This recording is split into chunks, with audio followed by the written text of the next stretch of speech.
মানুষের একটা বিশেষ প্রবৃত্তি হলো তারা কখনো নিজেকে নিয়ে সন্তুষ্ট হন না, কখনো নিজেকে নিয়ে প্রসন্ন হন না। যা আছে তার থেকে বেশি পেতে চান, যা পেয়ে গেলেন তার থেকে আরো বেশি পেতে চান। নিজেদের জীবনে বদল, পরিবর্তন আনতে চান। আর এই প্রবৃত্তি এই সংসারে সবচেয়ে মহান, কারণ এই প্রবৃত্তির জন্যই সংসারের বিকাশ হয়।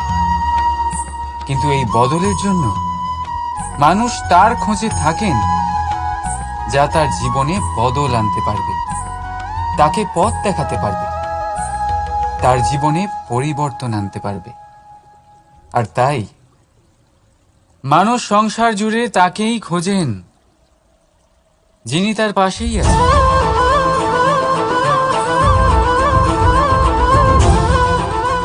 বলুন তো কে? যদি কেউ আপনার জীবন বদলাতে পারে, আত্মবিশ্বাসের হাত ধরুন। আপনার সমস্যা আপনা থেকেই দূর হয়ে যাবে। তাই ভালোবেসে বলুন, রাধা রাধা। জীবনে কিছু করে দেখাতে হলে আকাশের সেই সীমা ছুঁতে হবে যে সীমা ছোঁয়ার কথা আপনি কখনো ভাবতেও পারেন না। তাহলে নিজের মধ্যে এই তিনটি গুণ সম্মিলিত করুন। প্রথম, নিজের লক্ষ্যে পৌঁছবার ইচ্ছে, একাগ্রতা। এ আপনার দ্বারা এমন কাজ করাতে পারে যা আপনি কখনো করতে পারবেন না। দ্বিতীয়, সাহস, সমস্যার সমাধান করার ক্ষমতা। এটা আপনার দ্বারা তাই করাতে পারে যা আপনি সত্যিই করতে চান। স্বপ্ন আর লক্ষ্য একই মনে হয়। এই দুইয়েরই কথা মানুষ কল্পনা করেন, এই দুই মানুষ অর্জন করতে চান। আর এই দুই পূর্ণ হলে মানুষ নিজেকে অত্যন্ত ভাগ্যবান বলে মনে করেন। কিন্তু এই দুইয়ের মধ্যে পার্থক্য আছে। পার্থক্য এই যে স্বপ্নের জন্য বিনা পরিশ্রমের ঘুম দরকার হয়, আর লক্ষ্যের জন্য বিনা ঘুমের পরিশ্রম। যে ব্যক্তি ঘুমের মধ্যে স্বপ্ন দেখতে থাকেন, জেগে ওঠার পর তার হাত খালি থেকে যায়। আর যে ব্যক্তি পরিশ্রম করেন, শয়নকালেও তার হাত তার লক্ষ্যেই থাকে। তাই যদি স্বপ্নও দেখতে হয়, তাহলে লক্ষ্য জেনে পরিশ্রম করুন। আর ভালোবেসে বলুন, রাধা রাধা। ইচ্ছে, সিদ্ধান্ত আর নিশ্চয়তা, এই শব্দগুলো আমরা আমাদের জীবনে অনেকবার শুনেছি, তাই না? জীবনে অনেক সময় অনেক কিছু পেতে খুবই ইচ্ছে করে, কিন্তু শুধু ইচ্ছে হলেই কি সবকিছু পাল্টায়? সবকিছু পাওয়া যায়? অনুর্বর জমিতে বাস করা ব্যক্তির মনে ইচ্ছে হয় যেন সে শীতল জল পায়, কিন্তু সে পায় না। যে এক কুয়ো খোঁড়ার সিদ্ধান্ত নিয়েছে, সে মাটি খোঁড়ার জন্য কোদাল অবশ্যই পেয়ে যায়। আর যে নিশ্চিত করে নিয়েছে, সে দেরি করে হলেও সেই শীতল জল অবশ্যই পেয়ে যায়। তাই জীবনে কেবল ইচ্ছে করবেন না, সিদ্ধান্ত নিন আর তারপর নিশ্চিত করুন, সব পেয়ে যাবেন। আর ভালোবেসে বলুন, রাধা রাধা। প্রদীপ জ্বালানোর কাজ বড়ই আনন্দদায়ক। উজ্জ্বলতার এই শিখা যেন আত্মার মধ্যে গিয়ে মনে উল্লাস ভরে দেয়।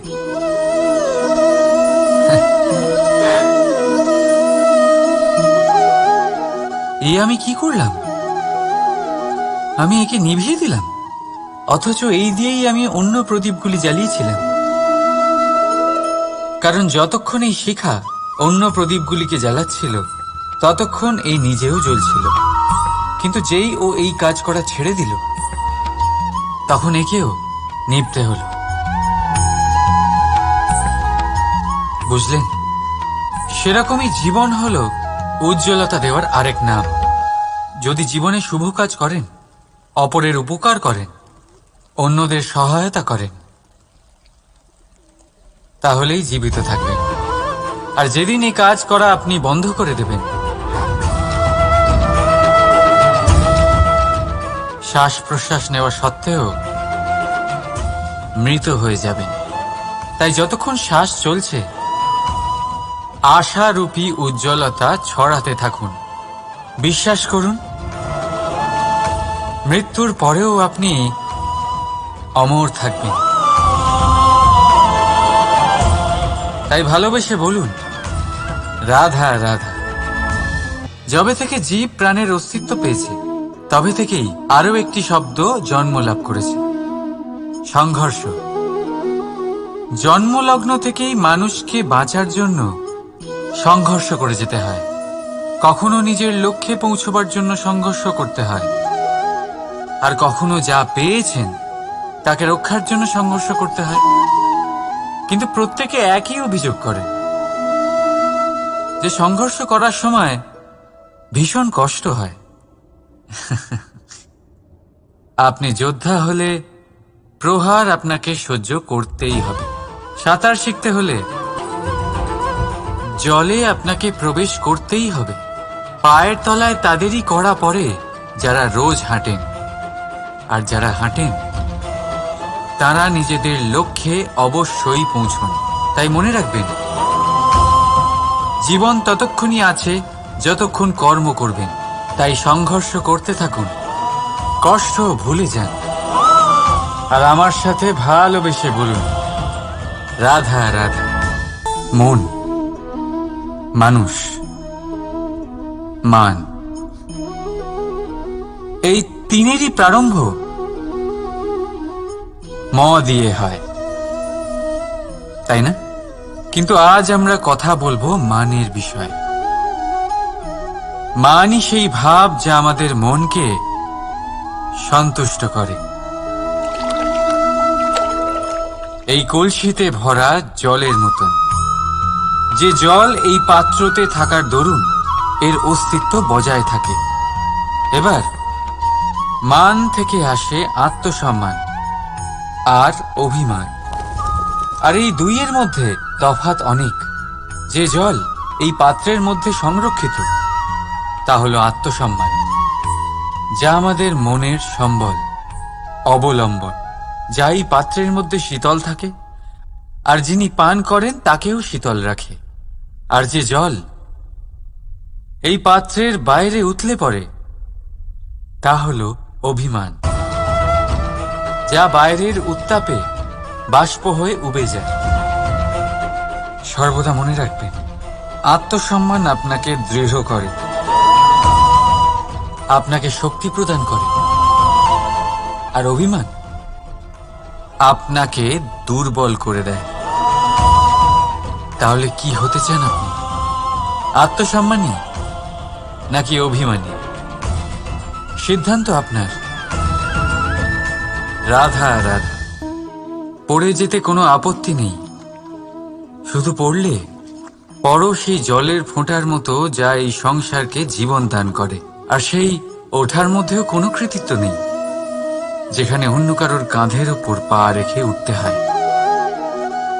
নিজের অস্তিত্ব হারাতে কোনো ক্ষতি নেই, যদি তা সেই বীজের মতো হয় যা এক নতুন গাছের অস্তিত্বকে জন্ম দেয়।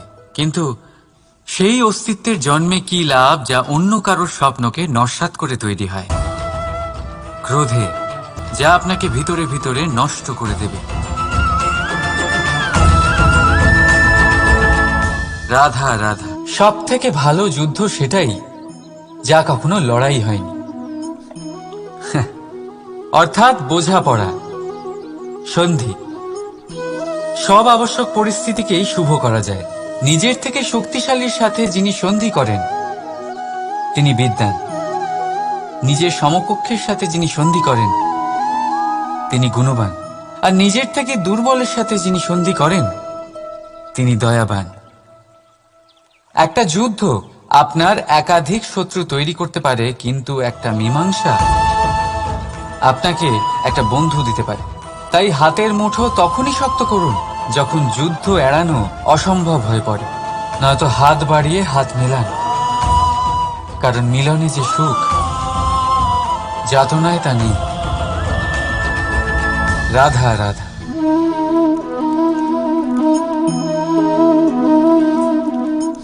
শীতকালের সন্ধ্যায় এই জ্বলন্ত কাঠে হাত সেঁকতে কার না ভালো লাগে।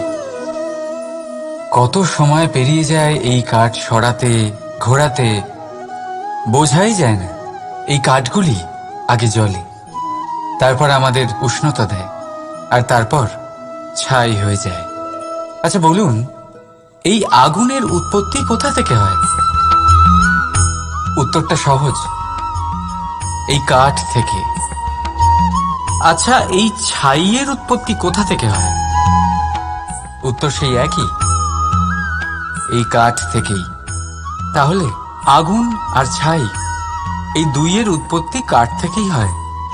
এবার ভাবুন, আগুন যা এই কাঠ জ্বালায়, আর ছাই সেই ছাই যা এই আগুন নিভিয়ে দেয়। কিছু বুঝলেন? আপনার শক্তি আপনার ভেতরেই উৎপন্ন হয়, আর আপনার অন্তরের ক্ষতিকর সেই ছাই, সেটাও আপনার ভেতরেই উৎপন্ন হয়। তাই নিজের ভিতরের উজ্জ্বলতা দিয়ে এই সংসারকে আলোকিত করতে চান, নাকি নিজের ভেতরের আধার বার করে এই সংসারে অন্ধকার আনতে চান? সিদ্ধান্ত আপনার।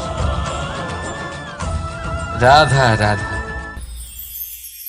জল জলই পৃথিবীতে বেঁচে থাকার জন্য আবশ্যক তো বটেই, কিন্তু এই জল আমাদের একটা অত্যন্ত গুরুত্বপূর্ণ শিক্ষা প্রদান করে। কখনো এই জলকে দেখেছেন? যে পরিস্থিতিতেই এই জল প্রবাহিত হোক না কেন, এর উপর যা কিছুই প্রভাব থাকুক না কেন, এর পথে যতই বাধা আসুক না কেন, তার মধ্যে থেকে ও নিজের পথ ঠিক বের করে নেয়, কিন্তু নিজের প্রবাহ থামতে দেয় না, ক্রমাগত অগ্রসর হতে থাকে। সেরকমই একটা শিক্ষা যেটা আমরা জল থেকে পেয়ে থাকি, তা হলো এটা: আমরা যখন জলের দিকে তাকাই তখন আমরা নিজের প্রতিবিম্ব দেখি, স্পষ্টভাবে দেখতে পাই। কিন্তু তখনই দেখতে পাই যখন এই জল শান্ত থাকে, স্থির থাকে। যদি এই জল অশান্ত হয়ে থাকে, স্থির না হয়, তাহলে আমরা এতে নিজের প্রতিবিম্ব দেখতে পাই না। এটাই আমাদের মনের সাথেও হয়ে থাকে। যখনই জীবনে কোনো সংকট আসে, যদি আমরা শান্ত মনে, স্থির মনে সিদ্ধান্ত নিই, তাহলে সেটা এমন একটা শীতল সিদ্ধান্ত হবে যেটা আমাদের ভবিষ্যৎকে একটা শ্রেষ্ঠ স্থানে নিয়ে যাবে। যদি এই মন অশান্ত হয়, বিচলিত হয়, পীড়িত হয়, দুঃখিত হয়ে থাকে, রুষ্ট হয়ে থাকে, তাহলে অনেক সময় আমরা এমন সিদ্ধান্ত নিই যেটা আমাদের জন্য অনুচিত প্রমাণিত হয়। যখন আপনি ক্রুদ্ধ ছিলেন বা দুঃখের বশে ছিলেন, তখন অনেক সময় হয়তো এমন সিদ্ধান্ত নিয়েছেন যেটার জন্য ভবিষ্যতে আপনি অনুশোচনা করেছেন। এবার দেখুন, এই আবেগগুলো থেকে আমরা পালাতে পারবো না, কিন্তু এই আবেগগুলো আপনার উপর কতটা প্রভাব ফেলবে সেটা আমরা অবশ্যই ঠিক করতে পারি। এই মনকে আমরা নিয়ন্ত্রণ করতে পারি। এটাই করুন, চিন্তা করুন, এই মনকে শান্ত রাখুন, স্থির হতে চেষ্টা করুন, আর তারপরে সিদ্ধান্ত নিন। আসুন আমার সাথে ভালোবেসে বলুন, রাধা রাধা। এই হিরেটা দেখতে পাচ্ছেন আপনি? লক্ষ কোটি বছর ধরে পৃথিবীর গর্ভে থাকার পরে এটা এতটা শক্ত হয়ে ওঠে, কিন্তু যখন খনি থেকে একে বের করা হয়, এটি কয়লার মতোই থাকে, সাদা, শক্ত, নিস্তেজ। কিন্তু যখন একে পালিশ করা হয়, তখন এটা তেজ লাভ করে, আর ঠিক তখনই এর মূল্য বৃদ্ধি পায়। সংসারে মানুষের সাথেও ঠিক এমনটাই হয়ে থাকে। মানুষের বুদ্ধি, মেধা, অভিজ্ঞতা সেই বছরগুলোর জন্য বৃদ্ধি পায় না যে বছরগুলো আমরা জীবনে কাটিয়েছি, বরং সেই মুহূর্ত থেকে ফুটে ওঠে যখন আমরা কষ্টের সম্মুখীন হয়েছি, বিপদের সম্মুখীন হই, সংকট পেরিয়েছি, ছলনা আর ক্লেশ সহ্য করেছি, এই জন্য যদি আপনার জীবনে আপনি সংকটের সম্মুখীন হন, বিপদ আসে, কষ্ট আসে, তাতে একেবারেই ভয়ভীত হবেন না।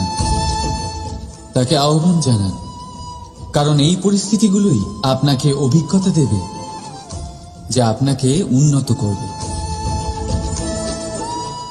রাধা রাধা।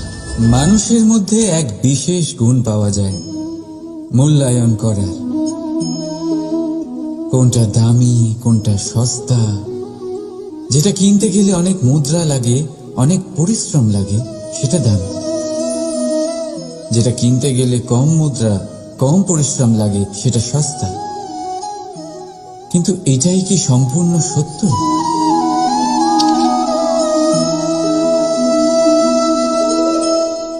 এখন আপনার সামনে একটা পাত্র আছে যাতে জল ভরা আছে, আর একটা সোনার মুদ্রা। বলুন, এই দুই বস্তুর মধ্যে বেশি দামি কোনটা? আপনি বলবেন সোজা ব্যাপার, সোনার মুদ্রাই বেশি দামি হবে। এই সোনার মুদ্রা দিয়ে আপনি এরম অনেক জলের পাত্র কিনতে পারবেন। চলুন, ঠিক আছে। এবার ভাবুন, আপনি যদি কোনো মরুভূমির মাঝে আটকে পড়েন, তৃষ্ণায় কাতর আপনি, তখন কোনটা দামি হবে? তখন তো আপনি এই এক ঢোক জলের জন্য নিজের সারা জীবনের উপার্জন, যা আপনি আয় করেছেন, সব দিতে রাজি হয়ে যাবেন। মনে রাখবেন, জীবনে দামি বা সস্তা বস্তু না, পরিস্থিতি হয়।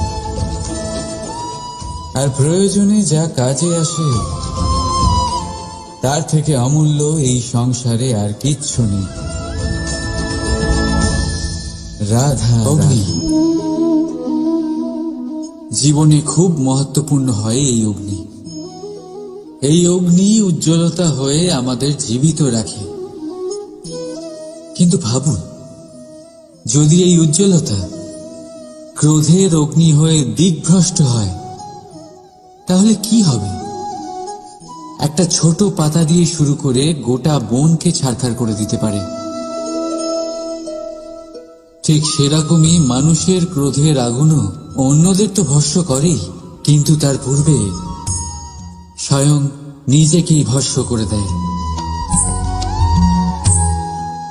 তাহলে কি করা যায়?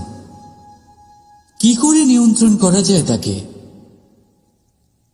উত্তর হলো, তাতে জল ঢেলে দিয়ে, জলের মতো বইতে দিন কি। ঠিক সেইভাবে যেমন সূর্য নিজের অগ্নিকে তেজ বানিয়ে আপনার কাছে পৌঁছে দেয়। এটাই পার্থক্য সূর্যের অগ্নি আর ক্রোধের অগ্নির মধ্যে। সূর্যের অগ্নি বিচ্ছুরিত হয়ে প্রতিফলিত হয়ে আসে, আর সেই জন্যই তাকে তেজ বলা হয়।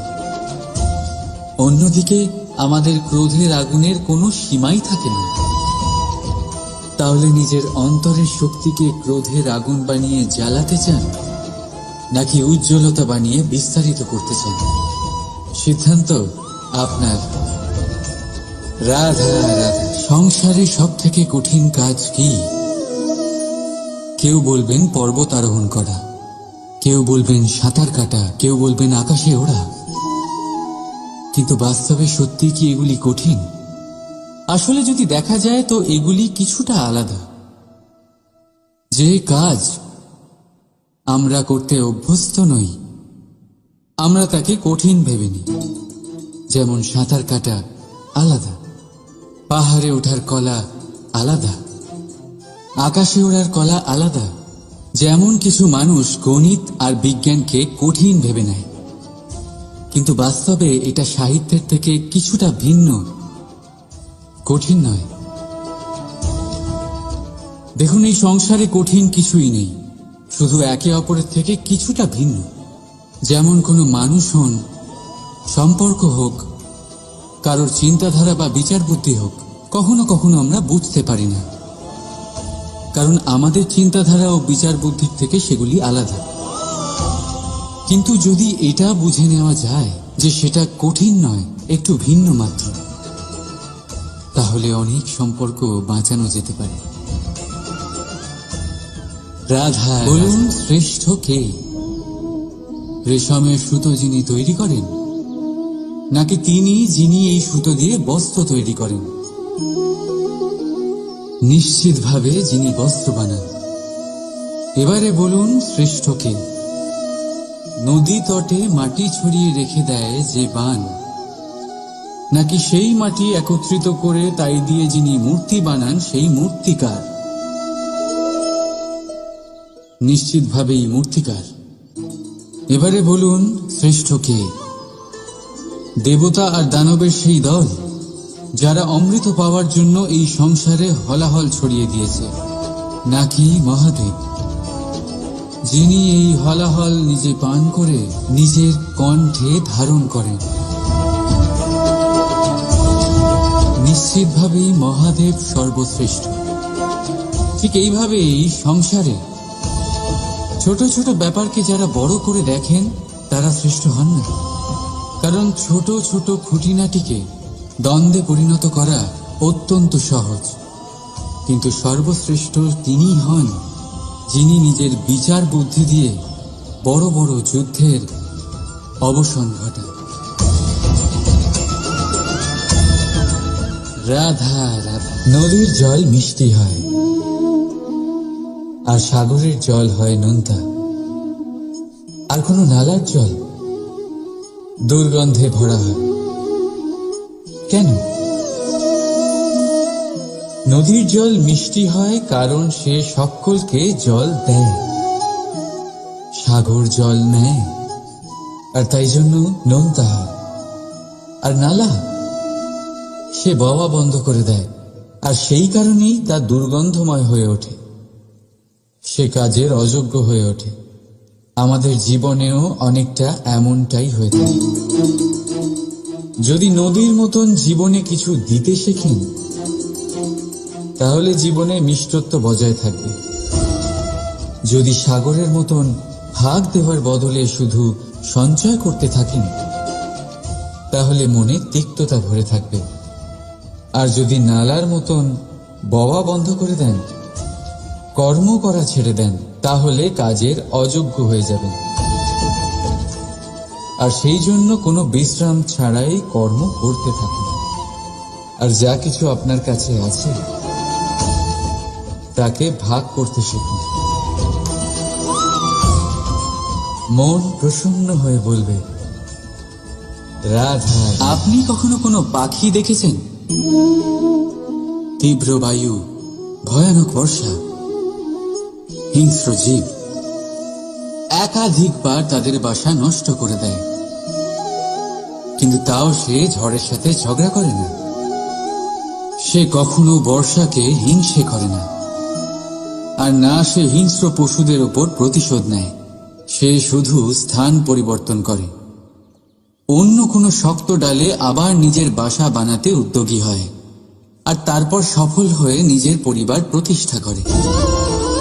আর তারপর কিছু মাসের মধ্যেই তার ছোট সন্তানদের আকাশে ডানা মেলে উড়তে দেখা যায়। অন্যদিকে একটি সাপ প্রহারের প্রতিশোধ নেওয়ার উদ্দেশ্যে মানুষের বসতিতে প্রবেশ করে, আর শেষে সে নিজেই মারা যায়। এই শিক্ষাই আমাদের মানুষদের জন্য প্রযোজ্য। প্রতিশোধের আগুনে মানুষ স্বয়ং ভস্ম হয়ে যায়, উত্থান থেকে পতনের দিকে নিয়ে যায়। তাই যদি জীবনে উন্নতি করতে হয় তবে পরিবর্তনের চিন্তা নিয়ে কর্ম করুন, নয়তো প্রতিশোধ আপনাকে রসাতলে তলিয়ে দেবে। রাধা রাধা। প্রকৃতি প্রত্যেক জীবকে অনুভূতি দিয়েছে যাতে সে নিশ্চল না হয়, কোনো না কোনো কর্ম করতে থাকে। আর সেই অনুভূতি হল খিদে। পশু পক্ষী প্রাণী পরিশ্রম করতে থাকে নিজের খিদে মেটানোর জন্য, কিন্তু অন্য জীবের মতো মানুষের খিদে কি তার পেট অবধি সীমিত থাকে? পেটের খিদে মেটাতে মেটাতে কখন যে এই খিদে মন আর মায়ার তৃষ্ণায় রূপান্তরিত হয় আমরা বুঝতেই পারি না। আর বেশিরভাগ ক্ষেত্রে এই তৃষ্ণা অর্থ সংগ্রহ করা অবধি সীমিত থাকে। নিজের জীবন ধারণ ছেড়ে কার জন্য এই অর্থ সংগ্রহ করছেন আপনি? আগামী প্রজন্মের জন্য। বড়ই বিচিত্র, তাই না? নিজের জীবন ধারণ ছেড়ে অর্থ সংগ্রহ করতে করতে নিজের জীবনের সুখ বিসর্জন দিচ্ছেন, আর আগামী প্রজন্মকে কাজ করার থেকেও আটকাচ্ছেন। পুত্র যখন কুপুত্র তখন কেন অর্থ সঞ্চয়? পুত্র যখন সুপুত্র তখন কেন অর্থ সঞ্চয়? নিজের সন্তানকে সংস্কার দিন, অর্থ নয়। যদি সন্তান সংস্কারী হয় তখন সে নিজের এক সংসার তৈরি করবে। যদি সংস্কারহীন হয় তাহলে আপনার বানানো সংসার এমনি সে ভেঙে দেবে। জীবনে যদি কিছু সঞ্চয় করতে হয় তাহলে জ্ঞান সঞ্চয় করুন, প্রেম সঞ্চয় করুন, আর আমার সাথে ভালোবেসে বলুন, রাধা রাধা। এ হলো একটা পাতলা সুতো। ভাবছি যদি এটা দিয়ে আমি পোশাক বানাই তাহলে নিজের জন্য কত সুন্দর একটা পোশাক বানাতে পারবো। কিন্তু যদি এটা আমি... চিন্তা করবেন না,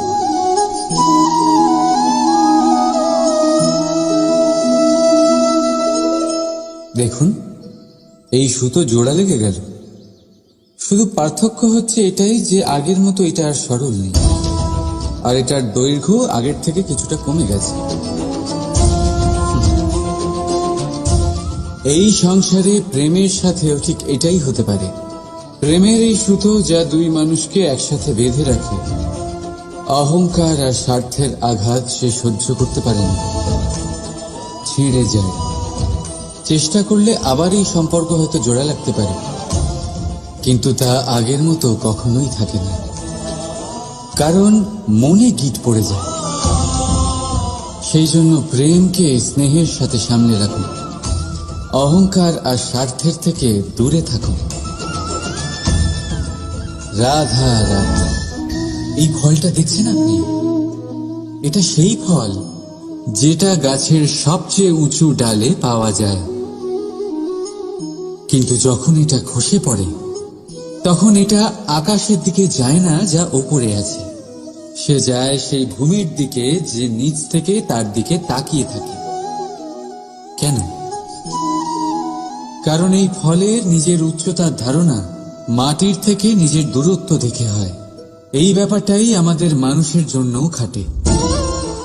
যদি আপনি সম্পন্ন হন তাহলে তাদের সাহায্য অবশ্যই করবেন যাদের সামর্থ্য আপনার থেকে কম, যাদের সাহায্যের অত্যন্ত প্রয়োজন। আপনার সামর্থ্য বেশি কারণ তাদের আপনার থেকে সামর্থ্য কম। দেখুন, জীবনে আনন্দ শুধু বড় হওয়ায় নয়, বরং তাদের সাহায্য করেও আছে যারা কোনো কারণবশত আপনার থেকে নিচে রয়ে গেছেন। আর যখন একটা ফল এই কথাটা বুঝতে পারে তখন আপনি নয় কেন? রাধা রাধা। কখনো ভেবেছেন যখন মাতা সন্তানকে জন্ম দেয় তখন কি হয়? 9 মাস গর্ভে ধারণ, প্রসবের তীব্র যন্ত্রণা, যে যন্ত্রণা এতটাই ভয়ানক হয় যে মনে হয় সন্তানের জন্মের সাথে মাতারও এক নতুন জন্ম হচ্ছে, আর এই জন্মের সাথে শেষ হয় মাতার যন্ত্রণার।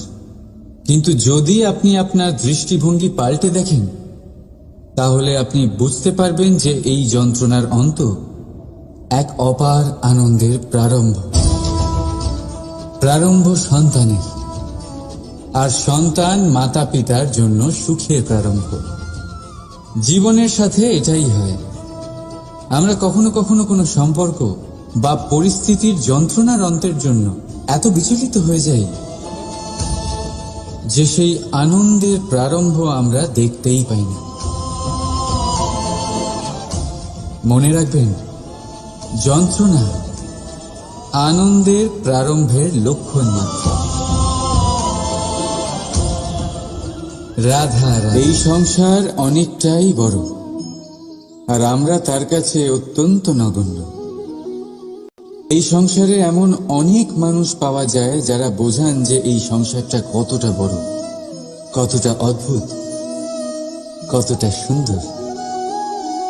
আর এই সংসার রচনা করে পরমেশ্বর কত মহান এক কাজ করেছেন। কিন্তু আপনি এই জীবনে মাত্র কয়েকজন মানুষকেই পাবেন যারা আপনাকে এইটা বলবেন যে এই সংসারে আপনি কতটা গুরুত্বপূর্ণ, আপনি কতটা অদ্ভুত। যদি আপনি তাদের সাথে থাকেন তাহলে তারা নতুন কিছু সৃষ্টি করতে পারেন, এই সংসারকে আরো কতটা পবিত্র করতে পারেন। তাই এই সংসারকে গুরুত্ব না দিয়ে সেই মুষ্টিমেয় কিছু মানুষকে গুরুত্ব দিন, কারণ তারাই হলো আপনার আপনজন, আর তারাই আপনাকে সঠিক পথে চালিত করবে। মানুষকে তো বর্ষার স্রোতও বয়ে নিয়ে যেতে পারে, তাকে সাগরও ডুবিয়ে দিতে পারে, কিন্তু গঙ্গা জল সবচেয়ে বেশি শুদ্ধ, কারণ তার কয়েক ফোঁটা মানুষকে মুক্ত করে দেয়। রাধা, এটা হলো সূচ, আর এটা হলো তলোয়ার। এবারে আপনারা বলুন, আপনাদের দৃষ্টিকোণ থেকে এই দুই বস্তুর মধ্যে কোনটা বেশি শক্তিশালী আর গুরুত্বপূর্ণ হতে পারে? আপনি বলবেন তলোয়ারই সবচেয়ে শক্তিশালী বা গুরুত্বপূর্ণ। আচ্ছা, মানলাম যে তলোয়ার বেশি ভারী হয়। তলোয়ার আপনাকে যুদ্ধে বিজয়ী করে, যুদ্ধে শত্রুর বিনাশ করে, কিন্তু তলোয়ার দিয়ে আপনি কখনো আপনার বস্ত্র সেলাই করতে পারবেন না। যদি আপনার পায়ে কাঁটা ফুটে যায় তা আপনি তলোয়ার দিয়ে বের করতে পারবেন না। আপনাকে সূচের ব্যবহার করতেই হবে। এবারে বলুন, তলোয়ার পেয়ে যাওয়ার পরে এইভাবে সূচকে হারিয়ে ফেলা কি ঠিক হবে?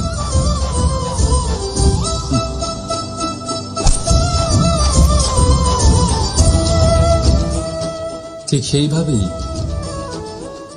জীবনে সম্পন্ন বন্ধু পাওয়ার পরেও আপনার সেই বন্ধুদের হারাবেন না যারা কম সম্পন্ন, দরিদ্র, কারণ তারা আপনার সাথে তখন ছিলেন যখন আপনি কিছুই ছিলেন না, আর জীবনে দরকার পড়লে তারাই আপনার কাজে আসবে, সম্পন্ন বন্ধু নয়।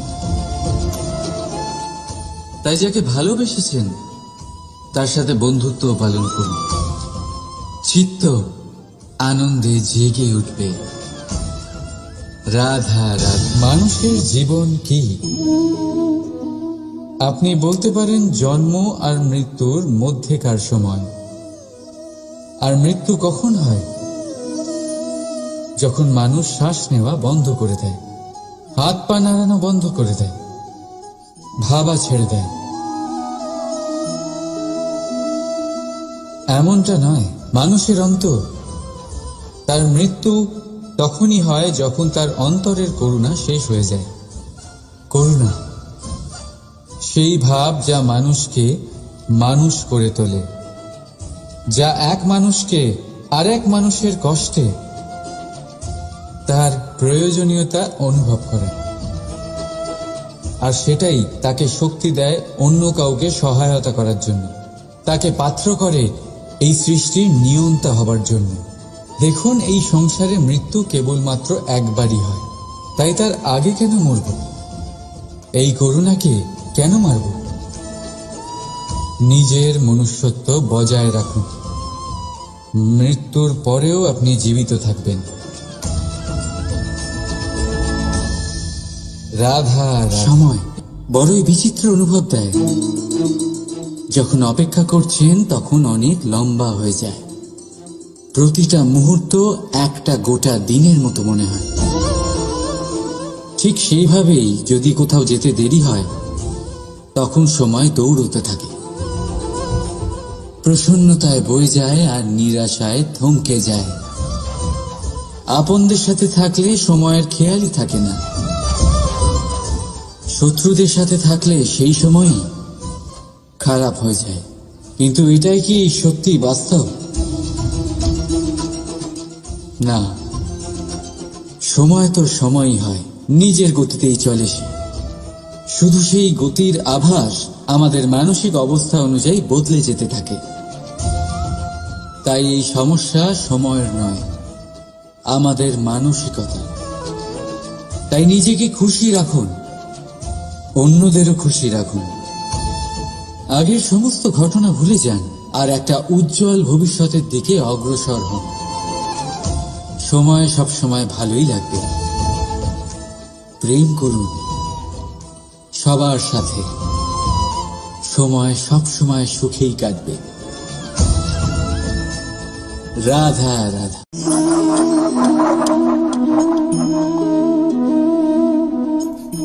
কোনো ব্যক্তিকে নিশ্চয়ই দেখেছেন যিনি নিজে কাঠ কাটার এই কাজে নিপুণ এবং অভিজ্ঞ। এবার আপনারা দেখবেন যে তার মনোযোগ সমস্ত কাঠের ওপর থাকে না, তার মনোযোগ থাকে শুধুমাত্র একটা কাঠের ছোট্ট একটি অংশের ওপর, যেখান থেকে তার টুকরো করা হচ্ছে। কিন্তু সেটা উনি কেন করেন? যদি এটা উনি না করেন তাহলে সেই কাঠ সঠিক পদ্ধতি এবং তাড়াতাড়ি কাটা যাবে না। জীবনেও তাই হয়ে থাকে। আপনি হয়তো কোনো লক্ষ্য স্থির করেছেন বা পথ নির্বাচন করেছেন বা কাজ স্থির করেছেন যেটা আপনি করেই ছাড়বেন। তাহলে নিজের সম্পূর্ণ মনোযোগ শুধুমাত্র তার উপর কেন্দ্রীভূত করুন। যদি আপনার মন এদিক ওদিক তাকাতে থাকে, অস্থির হয়ে পড়ে, বিচলিত হয়ে পড়ে, যদি তা হয়ে থাকে তাহলে আপনি অবশ্যই অসফল হবেন। তাই কর্মঠ থাকুন, নিরন্তর কর্ম করতে থাকুন এবং পূর্ণ মনোযোগ দিয়ে নিজের কাজ করুন। নিজের পথে অগ্রসর হন বা নিজের লক্ষ্য প্রাপ্ত করতে চেষ্টা করুন। তারপর দেখুন কি হয়, কিভাবে উচিত পথে এবং তীব্র গতিতে আপনার লক্ষ্য আপনার কাছেই পৌঁছে যায়। আর আপনার এই মন প্রসন্ন হয়ে বলে রাধা রাধা। মনুষ্য জীবনের সবথেকে বেশি গুরুত্বপূর্ণ বিষয় হল মনের একাগ্রতা। এই সংসারের যে কটি মহান কার্য সম্পাদন হয়েছে তা হল মনের এই একাগ্রতার একমাত্র ফল। আপনি অবশ্যই দেখে থাকবেন, অনেক ছোট বড় নদী যা বয়ে চলে তাদের সামনে একটা বাঁধ নির্মাণ করা হয় সেই সব নদীর জল সঞ্চয় করতে। বাঁধ হয়ে গেলে প্রয়োজন মতো বা মনের ইচ্ছে মতো তাকে ব্যবহার করা সম্ভব। এবার এটাই আমাদের মনের সাথেও সম্ভব। আমাদের মনের একাগ্রতা আজকের দিনে দাঁড়িয়ে বিভিন্ন ধরনের বিকার, ক্রীড়া এবং ভোগের মধ্যে ভাগ হয়ে গেছে। একে একত্রিত করতে হবে, একটা বাঁধ নির্মাণ করতে হবে, কর্মের বাঁধ। আপনাকে শুধু এটাই করতে হবে, যেটা উচিত কর্ম সেটাই করুন, যেটা অনুচিত কর্ম সেটা করা থেকে নিজেকে বিরত রাখুন। ব্যাস, এই কাজটাই আপনি করতে থাকুন, করতে থাকুন। মনের মধ্যে একাগ্রতার বাঁধ নির্মাণ করুন। আর একবার যদি তা নির্মাণ হয়ে যায় তাহলে যখন চাইবেন, যেখানে চাইবেন, যতটা চাইবেন একাগ্রতা প্রয়োগ করতে পারবেন। আর একবার যদি আপনি এটা শিখে যান তাহলে এই সংসারকে বদলে ফেলার মতো কাজ আপনি করতে পারবেন, সমাজকে শোধরাবার মতো কাজ করতে পারবেন। তাহলে এই মনকে একাগ্র করুন আর আমার সাথে ভালোবেসে বলুন রাধা রাধা।